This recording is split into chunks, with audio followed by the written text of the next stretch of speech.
Bom dia, povo! Fala bom dia! E aí, tudo tranquilo? Tudo sob controle? Bom mesmo? Como é que foi o final de semana? Conseguiu descansar? Bom dia, bom dia, bom dia, bom dia. Tudo tranquilo com vocês, né? Dia.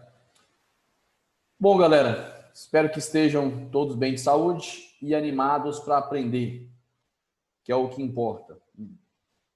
Confere para mim, fazendo um favor, nas suas anotações. Nós fomos, na última aula, até o governo Jânio Quadros. Parei na renúncia ali do Jânio Quadros. Confere nas suas anotações. Ananda, eu confesso que eu estava torcendo pro PSG, viu? Não por causa do Neymar, mas aqui tinha mais brasileiros no PSG. Mas não foi dessa vez. Adulto Ney, né? Ai, ai. Galera, alguém confere para mim, por favor? Nós fomos até a renúncia do Jânio Quadros, aquele maluco lá da vassourinha, que condecorou o Che Guevara. Confere, né? Beleza, bacana. Então agora a gente vai entrar no último governo desse período chamado de populista, que é o governo de João Goulart, o vice de Jânio Quadros. Muito bem, Amanda. O João Goulart era apelidado de Jango. Beleza? Continuamos o mesmo material que já foi enviado para vocês, tá? Aqueles mesmos slides do período populista. Vou compartilhar aqui agora a tela. Beleza.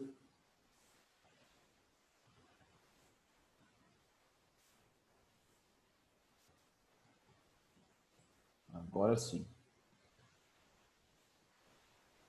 Não, mas eu não terminei o governo João Goulart, não. Terminei, Davi?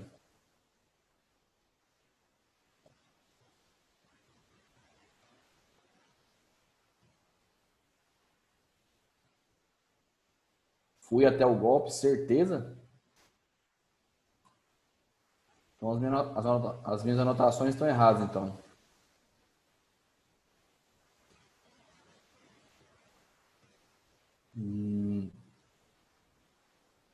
Vou abrir o slide aqui, então, para a gente confirmar isso. Entendi. Dá uma olhadinha aqui, galera. Eu já expliquei todo esse tópico aqui do golpe para vocês? Sim ou não?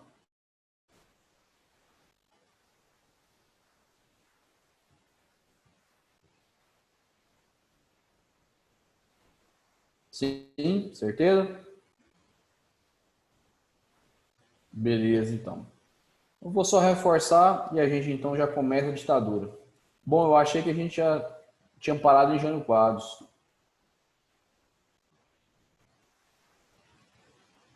Beleza. Valeu, Samuel. Valeu aí, galera.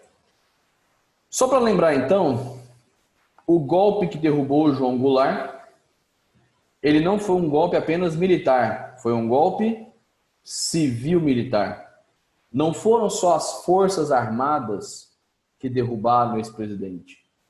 Os militares contaram com o apoio de setores da sociedade civil, empresários, grandes empresários, fazendeiros, né, latifundiários e até o governo dos Estados Unidos. Por isso falamos em golpe civil-militar. Só que os militares nunca reconheceram que foi um golpe. Para eles foi uma revolução.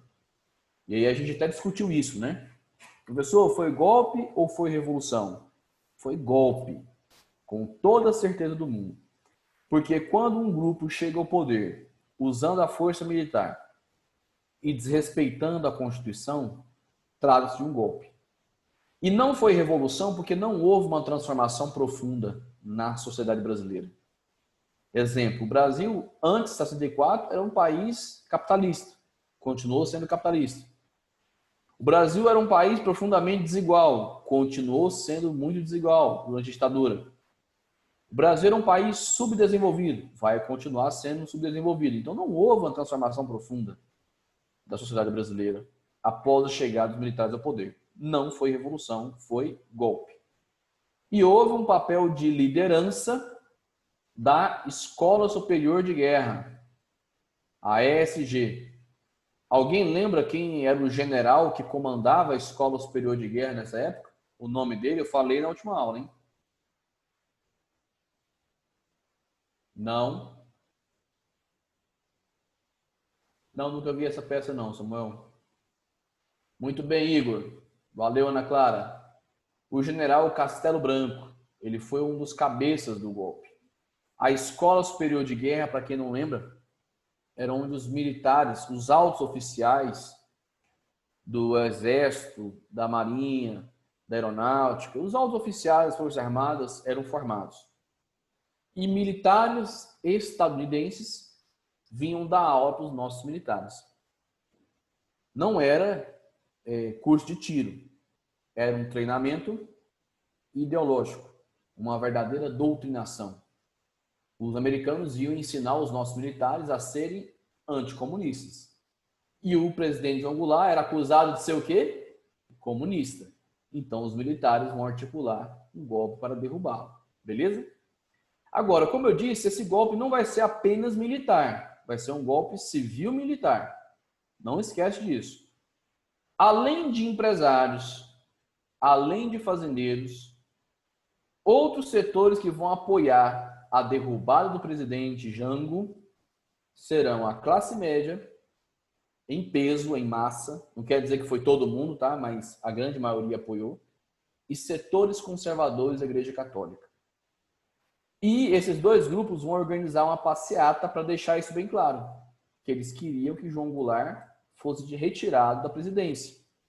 O nome da passeata, que acontece em São Paulo e depois no Rio de Janeiro, a Marcha da Família com Deus pela Liberdade. Ela ocorre no dia 19 de março de 64, aqui 6 dias depois do Comício Central do Brasil. Olha o nome bonito, né? Marcha da Família com Deus pela Liberdade. Mas, na verdade, tinha que chamar assim, Marcha contra João Goulart. E por que o nome de Deus está no meio? Porque setores conservadores da Igreja Católica estavam por trás da organização dessa passeata. Lembrando, João Goulart era acusado de ser comunista. Comunista geralmente é ateu. Por isso que muitos setores da igreja não queriam mais ele na presidência da República. Nessa marcha, os militares perceberam que eles tinham um apoio em peso da classe média e da Igreja Católica para derrubar o presidente João Goulart, além de já ter o apoio de grandes empresários e fazendeiros. Resultado, o golpe vai ser dado de madrugada, do dia 31 de março para o dia 1º de abril de 64, claro. Como já tinha passado a meia-noite, quando as tropas começaram a se movimentar, então já era 1º de abril. Dia da mentira, né? O dia do golpe. E aí, houve uma operação militar estadunidense que deu apoio a esse golpe aqui no Brasil. A chamada Operação Brother Sun. Lembram dela? Navios de guerra norte-americanos estavam no litoral brasileiro quando o golpe de 64 foi dado. Eles estavam ali para dar um suporte aos nossos militares. Se vocês precisarem, estamos aqui. Mas não foi necessário.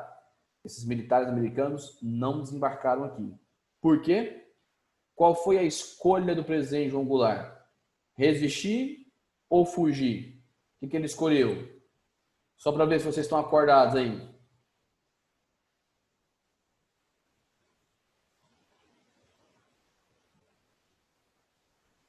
Exatamente. Ele decidiu fugir. E aí a gente até caiu num ponto de análise, né? Isso aqui é o João Goulart, a sua esposa, a Maria Tereza Goulart. Ele, quando disse, vou fazer as reformas de base, nem que seja na marra, as elites brasileiras interpretaram isso como se ele quisesse fazer uma revolução comunista no Brasil, né? Como se ele quisesse ser o novo Fidel Castro, o novo Che Guevara. Caímos nesse ponto de análise aqui. A fuga de Jango foi um ato de covardia, letra A, ou de inteligência política, letra B? Qual você marcaria? A ou B? Segundo ano. Converse comigo. Letra B, muito bem. Por que foi um ato de inteligência política? Gente, o João Goulart, ele ainda tinha grupos que o apoiavam. Nós falamos sobre eles. Camponeses, operários, estudantes. Se ele chamasse essa galera para tentar resistir ao golpe, muita gente ia. Mas pense comigo, camponeses, operários, estudantes lutando contra as Forças Armadas do Brasil, com apoio das Forças Armadas dos Estados Unidos. Não adiantaria nada, o golpe seria dado de qualquer maneira. O que resultaria seria um banho de sangue, um massacre. Então, para evitar muitas mortes, João Goulart pega um avião e vaza para o Uruguai. Um ato de inteligência política que com certeza preservou centenas e centenas de vidas. Tá certo? E para a gente fechar a nossa revisão aqui, o mais importante você não pode esquecer, tá? Acrescentei aqui, ó. O golpe de 1964, que derrubou o presidente João Goulart e iniciou a ditadura militar brasileira, ele se insere na lógica da Guerra Fria. Por que lógica da Guerra Fria? Gente, os Estados Unidos vão apoiar não só o golpe, mas a ditadura em si. E por que os Estados Unidos vão apoiar a ditadura militar brasileira? Por que os Estados Unidos queriam sair do João Goulart? Qual era a preocupação desse país? Me fala aí. Bora, segundo ano.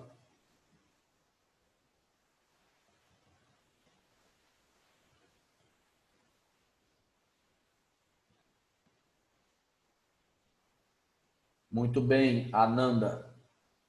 Ótimo, Rebeca.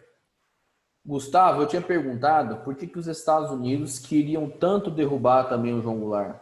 Por que os Estados Unidos vão apoiar essa ditadura militar?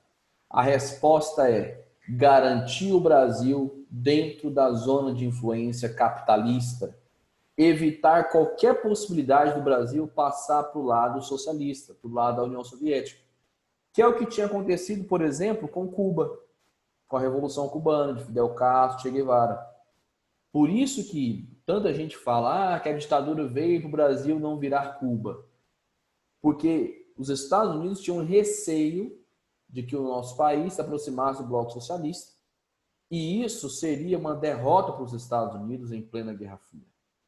A prova disso é que os Estados Unidos da América não vão apoiar uma ditadura militar só no Brasil.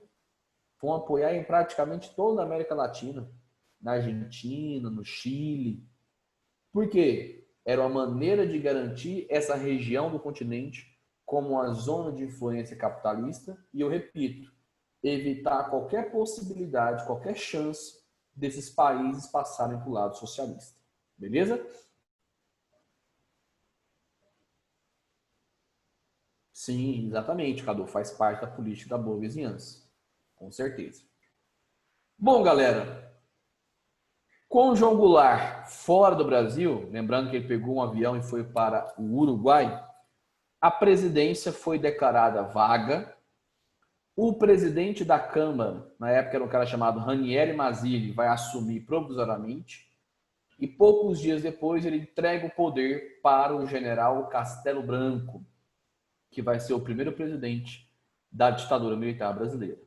Começamos agora, de fato, esse assunto, beleza?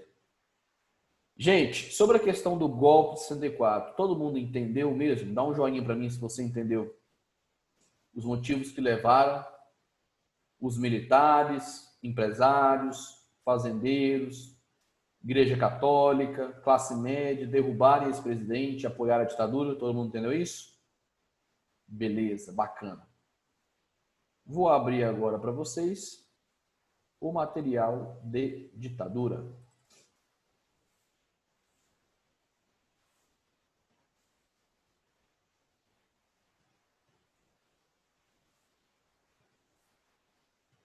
Massa.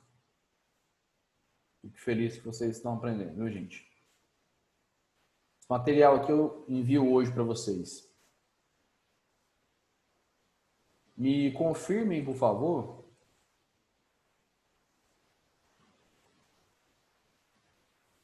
o material do período populista, aqueles slides verdes, vocês receberam, né?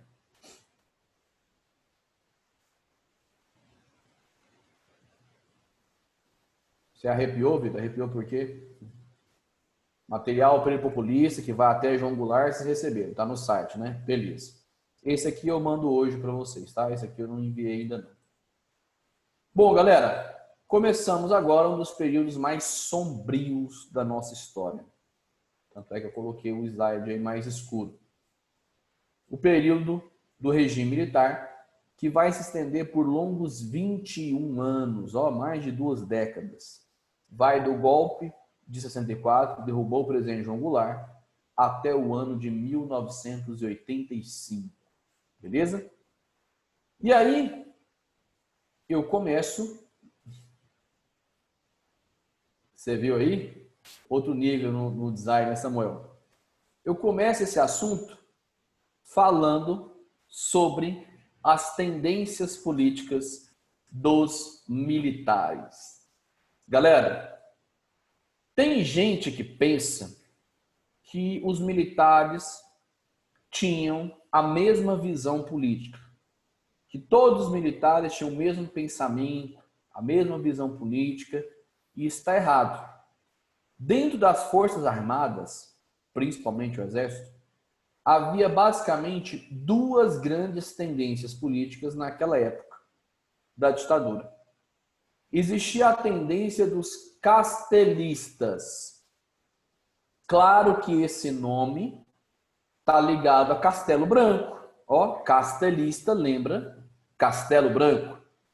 Mas esse grupo também era chamado de Sorbonne, porque muitos dos seus oficiais tinham uma influência dessa importante universidade europeia, a Universidade Sorbonne.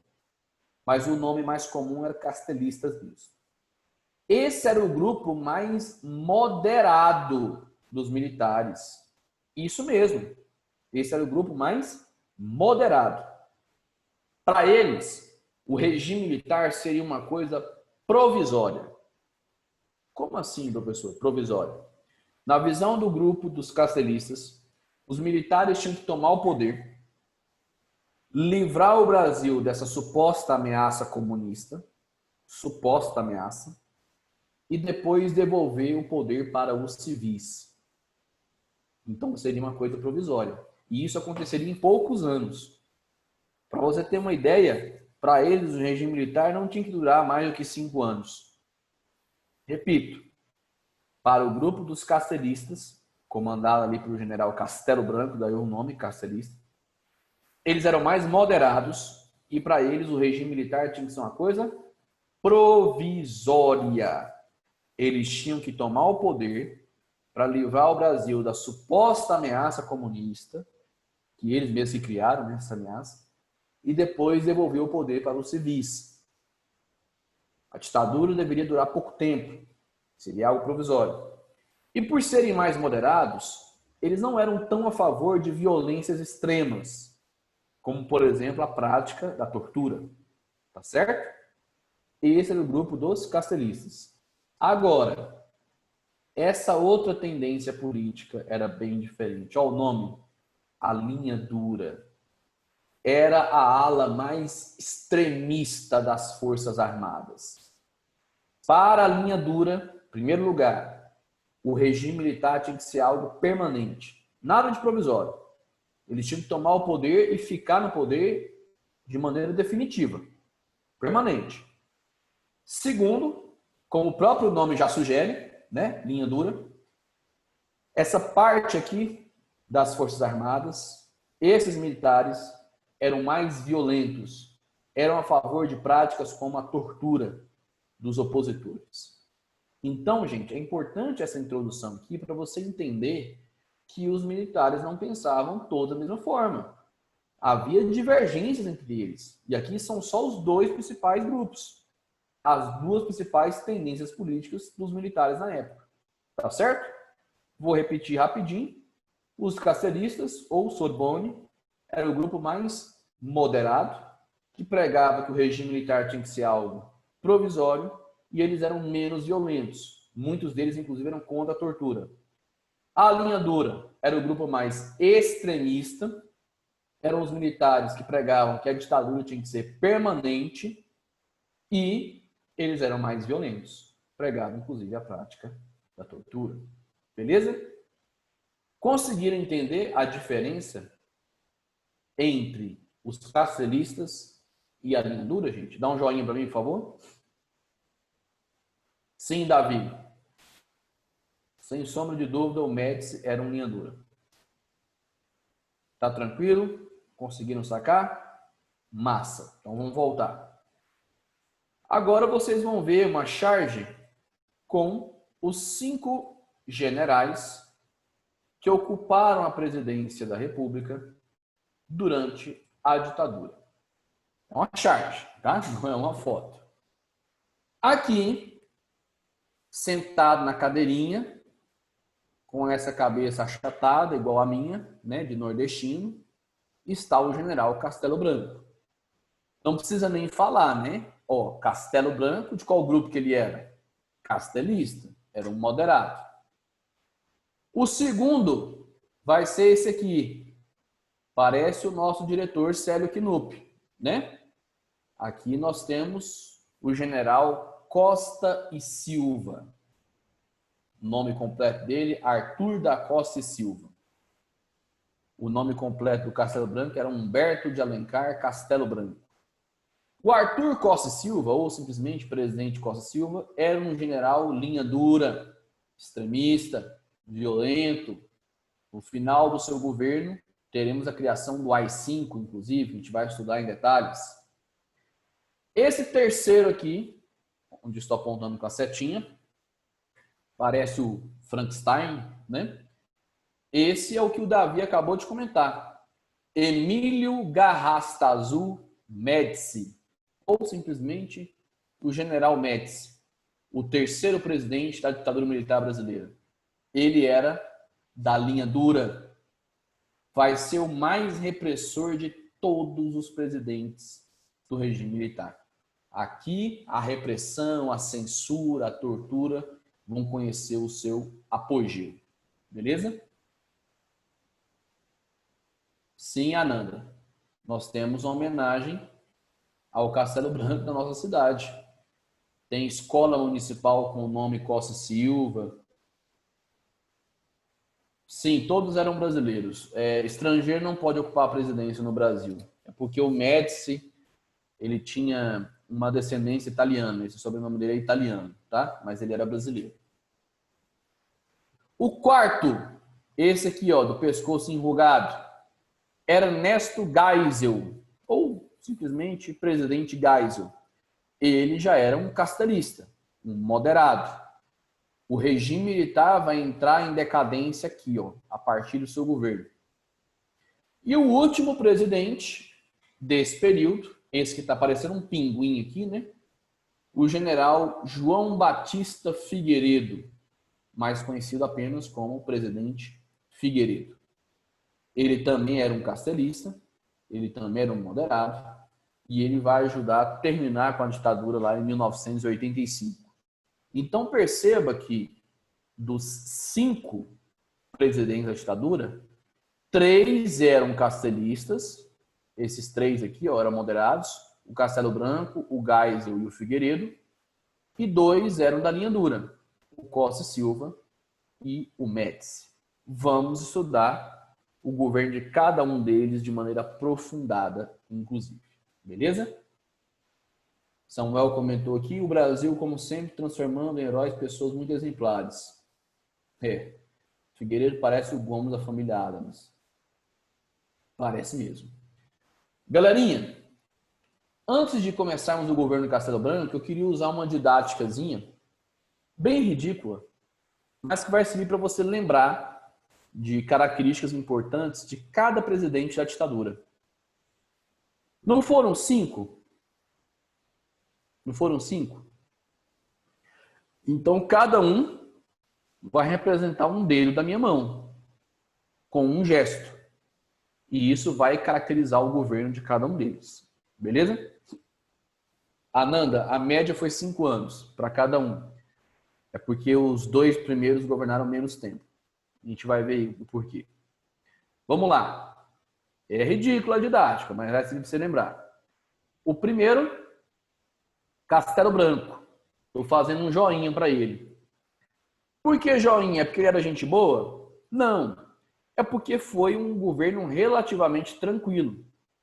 O governo Castelo Branco foi ainda uma transição da democracia para a ditadura. Então foi um governo relativamente tranquilo. Beleza? Então um joinha para o Castelo Branco. Um governo relativamente tranquilo, até porque ele era moderado, né? Uma transição da democracia para a ditadura. Ok? O segundo, Costa e Silva. 1, 2. Olha o gesto que eu estou fazendo. Um arminha, né? Tá vendo um arminha aqui? Por que você acha que eu estou fazendo esse gesto para o Costa e Silva? Porque ele é da linha dura e a repressão começa para valer no governo dele. O pau vai quebrar no governo Costa e Silva. Tanto é que ele vai criar o AI-5, que vai ser o ato institucional mais repressor de todo o regime militar. Tá certo? O terceiro é o Médici. Vai ficar com o dedo médio aqui. E aí, eu vou fazer um gesto um pouco obsceno, né? Não vou fazer porque a aula está sendo gravada, mas vou fazer para o outro lado, seria mais ou menos assim, ó. Isso, pronto. Não vou fazer para a direção de vocês porque o tio Vitor é educado. Galerinha, esse foi o governo mais fodido de todos, com perdão da palavra. Na repressão e também na economia. Vai ser a época do milagre econômico. E nós vamos ver que esse milagre vai ser um desastre. Outra coisa que explica por que o dedo médio ficou com Médici, ó, é o dedo mais alto da mão, tá vendo? O dedo médio, esse terceiro dedo. A ditadura, ela chegou ao seu ápice, o seu apogeu, o seu auge no governo dele. E foi o auge em geral. O auge na economia e o auge na repressão também, na violência do regime. Tá certo? Passamos para o quarto. O Geisel. Ele ficou com esse dedo anelar. Se você der uma olhada na sua mão, do terceiro para o quarto dedo, ó, do dedo médio para o dedo anelar, tem uma pequena queda, tá vendo? Tá vendo que tá caindo aqui? Olha aí, se sua mão for normal, é assim. Dá uma olhadinha, se sua mão é normal.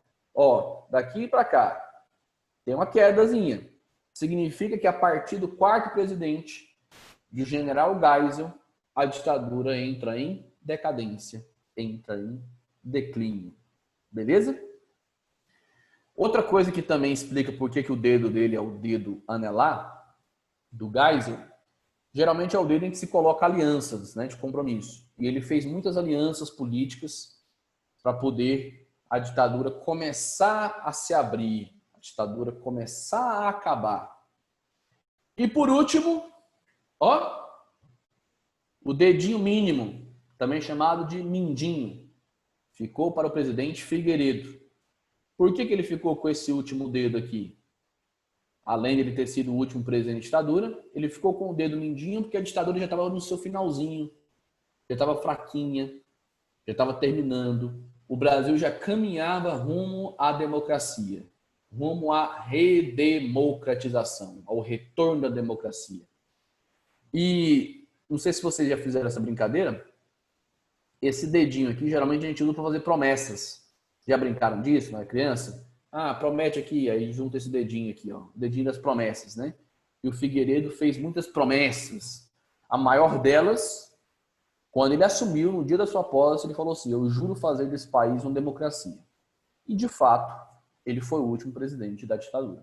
Tá certo? Então, Castelo Branco, governo relativamente tranquilo, uma transição ali da democracia para a ditadura. Costa e Silva, arminha, repressão começa para valer, linha dura, AI-5, violência. O Médici, né? Esse aqui, o mais fudido de todos. Fudido na economia e na repressão também.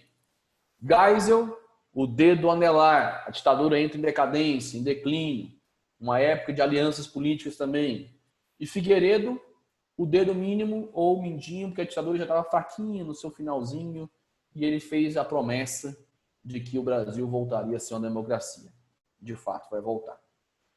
Galerinha, entenderam a minha didática ridícula? Dá um joinha aí. Foi só um aparato geral. Vocês terem uma noção de como vai ser cada governo. Agora a gente vai aprofundar, um por um. Teremos uma aula para cada presidente da ditadura. Beleza? Tranquilo, joia? Massa. Bacana. Como nós temos ainda 7 minutinhos aqui, eu vou só dar uma pequena introdução do governo Castelo Branco. E aí, próxima aula a gente retoma, tá? Tá aqui a fotinha dele, vocês conhecerem. Esse é o general Humberto de Alencar Castelo Branco, mais conhecido apenas pelos seus 2 últimos sobrenomes, né?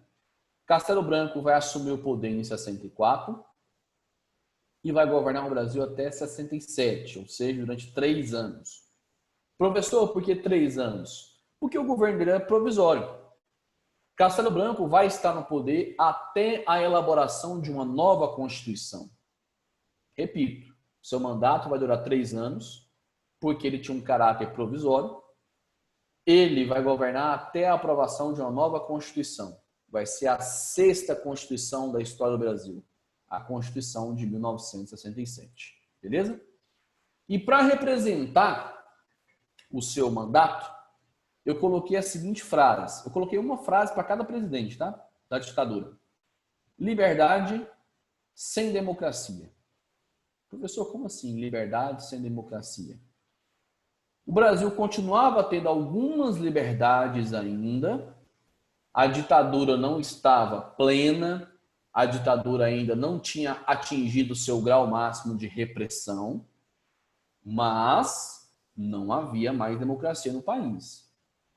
Volto a dizer, para entender essa frase do governo Castelo Branco, é só você lembrar, vai ser um governo de transição do regime democrático para o regime ditatorial. É como se Castelo Branco estivesse ali ainda montando a estrutura da ditadura, preparando o terreno para a ditadura se consolidar. Beleza? Tranquilo? Vou dar uma olhadinha no chat aqui. A frase mais contraditória que eu já vi na vida. É contraditório mesmo. Concordo com você, o Samuel. Muito contraditório. Bom, só faltam 6 minutinhos, mas só para iniciar aqui, fazer uma introduçãozinha. O Castelo Branco ele vai lançar uma tal doutrina de segurança nacional. O que essa doutrina afirmava? Ela dizia assim, ó, a segurança é a base para o desenvolvimento. Vou repetir. O que dizia essa doutrina de segurança nacional? A segurança é a base para o desenvolvimento. Entendeu isso? E na visão dos militares, nessa época, o Brasil sofria uma ameaça à sua segurança. No caso, era uma ameaça interna, não era uma ameaça externa. Nenhum país estava querendo invadir o Brasil. Pergunto, na visão dos militares, o que mais ameaçava a segurança interna do Brasil? Que grupo que estava ameaçando? Na visão deles, dos militares. Quem ameaçava a segurança interna do Brasil? E aí? Isso, Ananda. Os comunistas. Os comunistas. Na visão das Forças Armadas, os comunistas estavam ameaçando a segurança nacional. Então, era preciso combater os comunistas. Porque, segundo a doutrina de segurança nacional, a segurança é a base para o desenvolvimento. Sem segurança, um país não se desenvolve, não progride, não prospera. Então, a doutrina de segurança nacional vai ser a doutrina base que vai legitimar essa perseguição aos comunistas. No governo Castelo Branco, essa perseguição ela será mais política. Como assim? Políticos que foram contrários ao golpe de 64 vão perder os seus mandatos, terão seus mandatos cassados, alguns serão presos, outros exilados. Então será uma perseguição ainda mais moderada, né? Caçar mandatos, prisões, exílio daqueles políticos que não concordaram com o golpe de 64, que ficaram contra a implementação da ditadura. E aí, o Castelo Branco dizia que isso era necessário. Temos que limpar o Brasil dos comunistas, porque aí sim nosso país vai prosperar. É o que dizia a doutrina da segurança nacional. Beleza? Para finalizar, o Castelo Branco vai lançar um plano econômico, que eu vou explicar na próxima aula. Não dá tempo de explicar hoje, só faltam 2 minutinhos. Que vai ser o PAEG, o Plano de Ação Econômica do Governo. Eu continuo a partir desse ponto aqui, ó, na próxima aula, beleza? Galerinha, me dá um joinha de novo aí se você entendeu a aula de hoje, se você sacou essa introdução aí da ditadura. Essa matéria é massa pra caramba, a gente vai aprofundar muito. Sim, Ananda, hoje mesmo eu vou mandar esses slides, tá? Acredito que amanhã já vai estar disponibilizado no site para vocês, tá bom? Na próxima aula, então, a gente retoma o governo Castelo Branco a partir daquele tópico lá do PAEG, o Plano de Ação Econômica do Governo. Galera, obrigado pela presença, obrigado pela participação, tá bom? Estou gostando de ver o envolvimento da turma nessas aulas. Tá melhor que o semestre passado, hein? O envolvimento da turma com a aula. Estou gostando de ver. E aí, sexta-feira, a gente volta a se encontrar, tá certo? Beijo, abraço, tchau, tchau. Fala tchau pro tio Vitor, fala. Até mais, galera. Tchau, tchau. Até sexta.